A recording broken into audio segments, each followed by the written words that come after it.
Singham 3 writer Nikhil, anchor Nitin Dahiya, नहीं रहे Boman. Hello दोस्तों, मैं नितिन आपका स्वागत करता हूं बॉलीग्रैड स्टूडियोज में।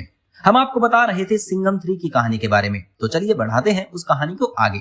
तमन्ना भी यही समझ रही थी कि डॉक्टर बोमन ईरानी मरने की एक्टिंग कर रहा है।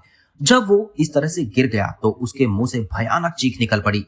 रायना की चीखने की आवाज सुनकर मेहमानों में शामिल एक डॉक्टर ने तेजी से आगे आते हुए कहा, ये एक्टिंग नहीं हो सकती, मुझे मामला कुछ गड़बड़ लग रहा है, आप लोग किनारे हटिए, मुझे चेक करने दीजिए। इसके बाद वो आदमी जमीन पर बैठकर डॉक्टर वीरानी की नब्ज चेक करने लगा। उसने अपने कान डॉक्टर वीरानी के दाहिने सीने पर रख दिया। वो कुछ देर कान लगाते हुए सुनता रहा। उसके चेहरे से घबराहट के आसार साफ नजर आ रहे थे। उसने एक नजर घेरा बनाकर आसपास खड़े लोगों पर डाली। वो डॉक्टर वीरानी की नाक के पास हाथ ले जाकर सांसों को चेक करने लगा। डॉक्टर ने जमीन से उठते हुए बस मायूसी से कहा, डॉक्टर ईरानी इज नो मोर। ये बात सुनते ही डॉक्टर बोमन ईरानी की पत्नी तमन्ना जमीन पर धड़ाम से बैठ गई और लाश से लिपटकर बेतहाशा रोने लगी। तमाम लोग अभी भी लाश के पास खड़े हुए थे। सभी के चेहरे पीले पड़ गए थे। किसी को कुछ समझ नहीं आ रहा था कि वो क्या करें। नए साल की सारी खुशियां काफिर हो गई थी। मौत का खेल सचमुच मौत के खेल में तब्दील हो गया था। हर तरफ मौत का सन्नाटा सा पसरा हुआ था। तमन्ना बेतहाशा रोए जा रही थी।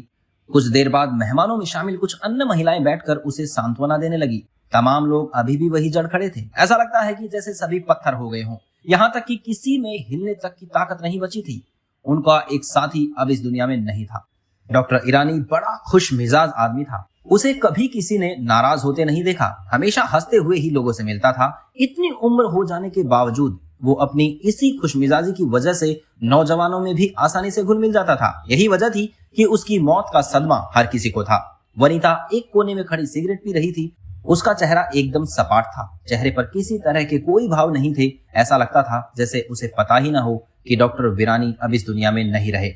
आगे क्या होगा इस केस में और कौन है इस सब के पीछे, जानने के लिए बने रहें हमारे साथ। अब इसी के साथ मैं लेता हूं आपसे इजाजत। तब तक आप हमारी वीडियो को लाइक और शेयर करना ना भूलें और अपने पसंदीदा एक्टर्स और फिल्मों के बारे में लेटेस्ट खबरों के लिए सब्सक्राइब करना ना भूलें। धन्यवाद।